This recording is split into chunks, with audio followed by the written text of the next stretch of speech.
Element 2 of the Comprehensive Local Needs Assessment addresses the evaluation of size, scope, and quality, and progress toward implementing CTE programs and programs of study. Information is provided on this slide of what does the law say in Perkins 5, and what does this mean in terms that could possibly be better understood by individuals outside of the Perkins 5 realm.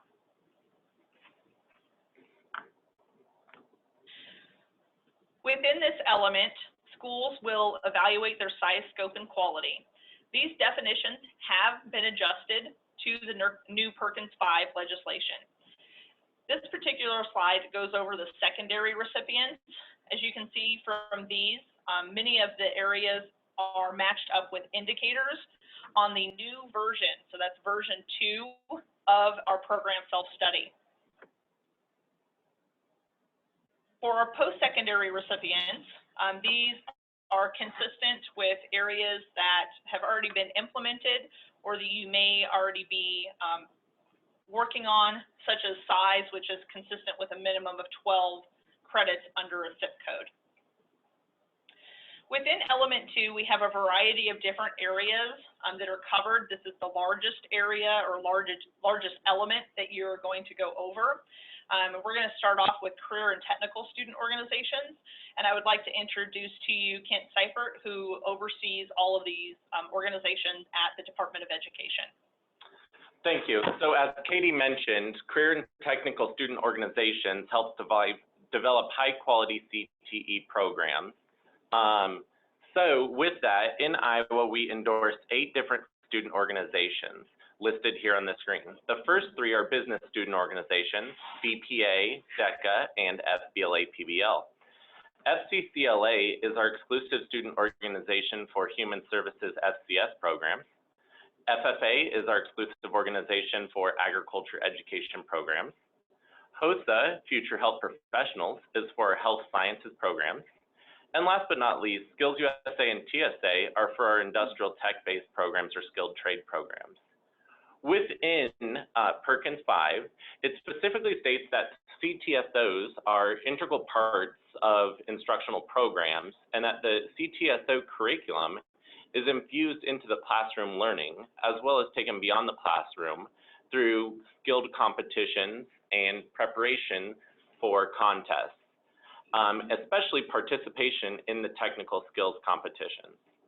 With this here in Iowa, our service wheel will show how they align up. And I'll show our service wheel in just a second.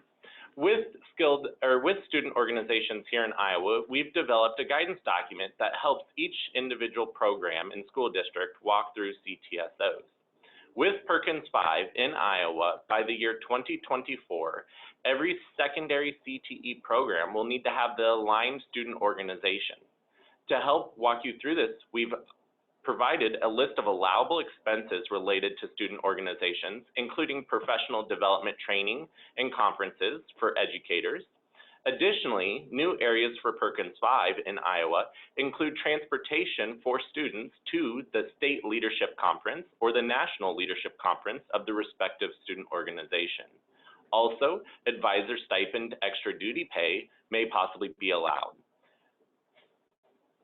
There's also common questions of how to handle different situations related to student organizations.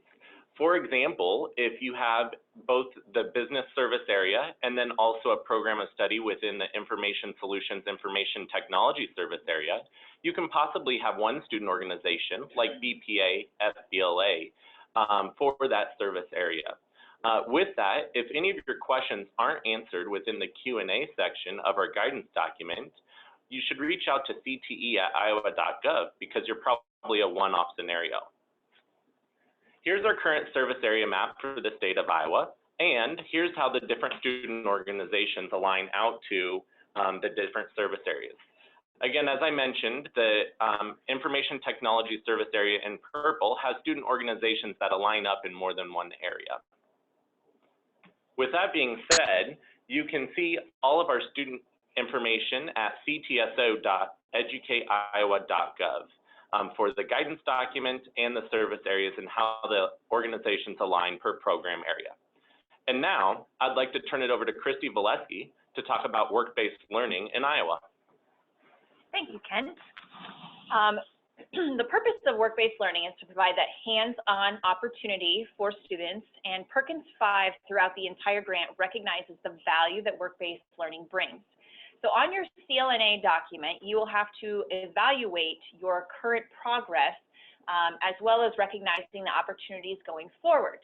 So as you will see on this slide, we have the variety of different opportunities related to work-based learning on the spectrum, and then also some important links which not only provide professional development, but some opportunities to connect with work-based learning opportunities. Located on the Perkins 5 website here at the Iowa Department of Education, you can find a handout to help guide you on how to evaluate your current program as far as the numbering system based off of the level of degree of work-based learning. Okay, now back to Katie on middle grades. Another component that Perkins 5 covers is middle grades career development and exploration. Within Perkins 5, they have captured the ESSA definition for middle grades, which is grades 5 through 8. Iowa is accepting this definition and allowing schools to go down to 5th grade for CTE programming and up through 8th grade. At a minimum, they must offer a course or courses at both 7th and 8th grade to students that deal specifically with career development and exploration in CTE. One piece that you need to keep in mind is that this is not a requirement, but you must offer a course within 7th or 8th grade if you are going to use Perkins funding on middle school. And then again, it is up to a school at 5th or 6th grade if they would like to incorporate that in and be allowed to use their Perkins funding down to those levels. Another thing that you need to be aware of is that courses must meet a minimum of 6 weeks or 30 days. This is actually written into our Perkins 5 plan, so you have the opportunity to explore more there with that information. And we do have a short one-page document that is available on our Perkins 5 website.